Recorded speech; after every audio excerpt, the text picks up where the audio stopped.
Hello मेरे प्यारे hustlers, मेरा नाम है अमन सिंह और आज मैं आता हूँ इस वीडियो के मुद्दे पर डायरेक्ट। तो आज का मुद्दा क्या होने वाला है भैया? आज का मुद्दा है कि डोंट ब्रेक योर मोमेंटम। तो इस वीडियो में मैं मेजर फोकस 10th और 12th स्टैंडर्ड के स्टूडेंट्स पर करने वाला हूँ, जो कि अभी अभी अपना बोर्ड एग्ज़ाम ख़त्म करके निपटे हैं।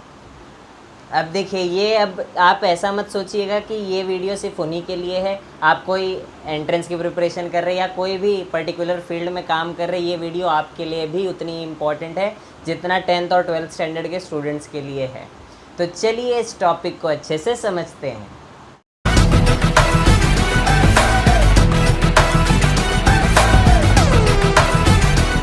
तो अब समझते हैं पहले कि ये जो मोमेंटम वाली बात कर रहा हूँ वो एक्चुअल में किस पर्टिकुलर चीज़ में आपका मोमेंटम बन चुका है, उसकी मैं बात कर रहा हूँ।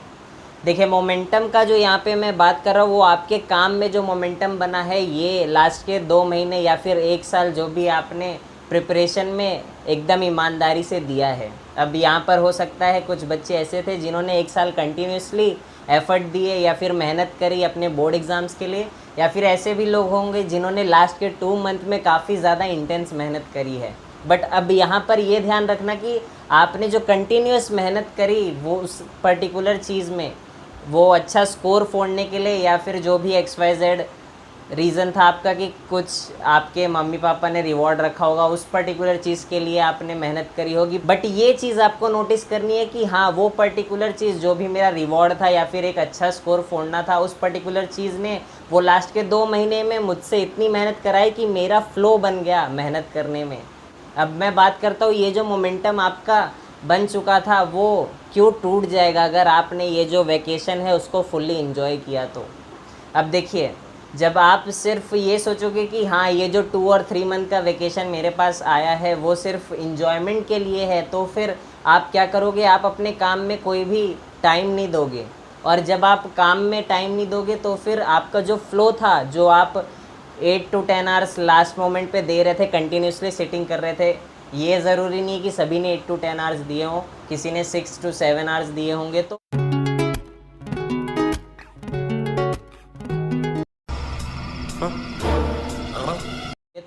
वो अपना एबिलिटी जानता है, उसने कितना वर्किंग आवर्स दिया वो जानता है, और वो उसका पर्टिकुलर फ्लो बन चुका था लास्ट के स्टेजेस पे। बट जब आप जो है उस मोमेंटम को छोड़ के अब जो है इन्जॉयमेंट वाली एक्टिविटी में बहुत ज़्यादा इन्वॉल्व अगर हो जाओगे तो फिर आपका जो काम का मोमेंटम था वो ब्रेक हो जाएगा। और यहाँ पर एक डिफरेंस क्रिएट होगा, जो आपसे आगे 11th 12th या फिर 12th के बाद जो बच्चे हैं उनसे जो लीड करेंगे और वो उनसे लैग करेंगे, वो इसी पर्टिकुलर चीज़ में डिफरेंस होगा कि कौन अभी भी उस फ्लो को मेंटेन रखता है, वो जो मोमेंटम बना है मेहनत करने का, काम करने का, वो कौन कंटिन्यूसली इसको आगे लेकर जाता है और कौन उसे ब्रेक कर देता है। समझ रहे हो? समझ रहे हो आप? समझ रहे हो ना? या ये 2-3 मंथ हमें इन्जॉयमेंट करने के लिए दिए हैं, बट मैं ये नहीं बोल रहा कि इन्जॉयमेंट मत करिए, इन्जॉयमेंट करिए बट एक लिमिट में करिए, कि आप इन्जॉयमेंट के साथ साथ अपने काम को भी कंटिन्यूसली जारी रखिए ना, ताकि आपका जो फ्लो है उस पर्टिकुलर चीज़ में वो टूटे ना। और आप ही सोचिए, मैं ये नहीं बोल रहा कि सिर्फ आपने वो स्टडी का मोमेंटम गेन किया था तो आपको अभी भी स्टडी करनी है, ये ज़रूरी नहीं है। आपका कोई पर्टिकुलर हॉबी में ये फंस गया।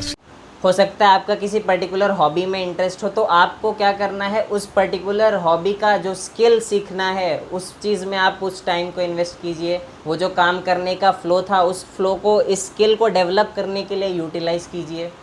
अब हो सकता है आपको कुछ ऐसे भी बच्चे होंगे जिनको आगे साइंस, कॉमर्स या आर्ट जो भी लेना है उन्हें अभी से पता है। अब आपको अगर लीड करना है आगे जाके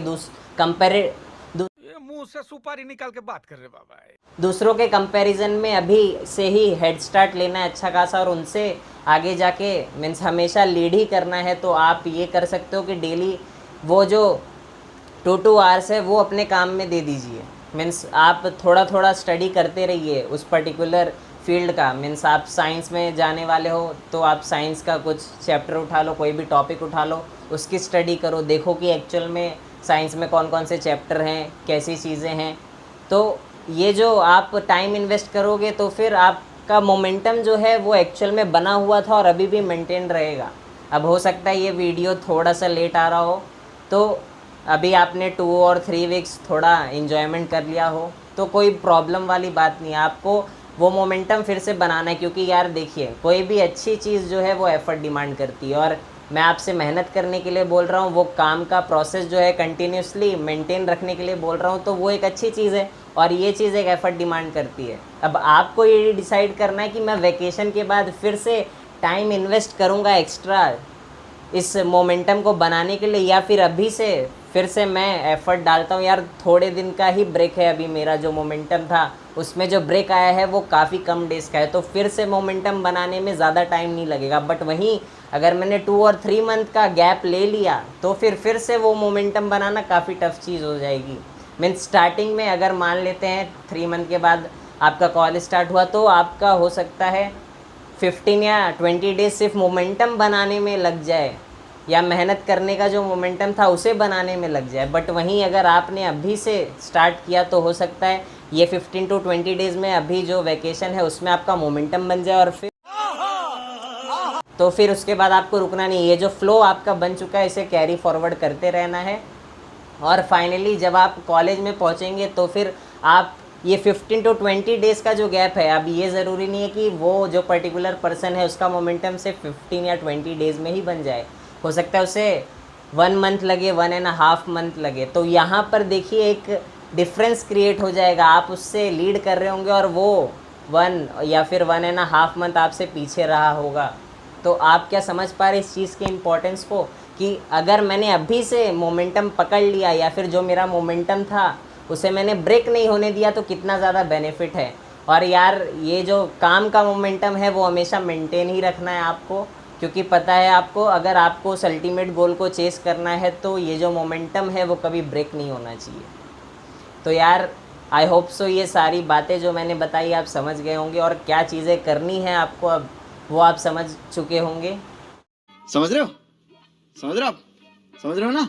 तो यार एट दी एंड यही बोलूँगा, लाइफ आपकी है, अपने लाइफ के डिसाइडर आप खुद हैं। अब आपको ये डिसाइड करना है ये जो मेरा मोमेंटम बना था उसे मैं कैरी फॉरवर्ड करके आगे फ्यूचर में दूसरों से लीड करूँगा या नहीं, इसका डिसीज़न मैं आप पर छोड़ता हूँ। इस वीडियो को देखने के लिए वेरी वेरी थैंक्स। मिलते हैं अगले वीडियो में, तब तक के लिए अपने हेल्थ को टॉप मोस्ट प्रायोरिटी पर रखें और जस्ट कीप हसलिंग।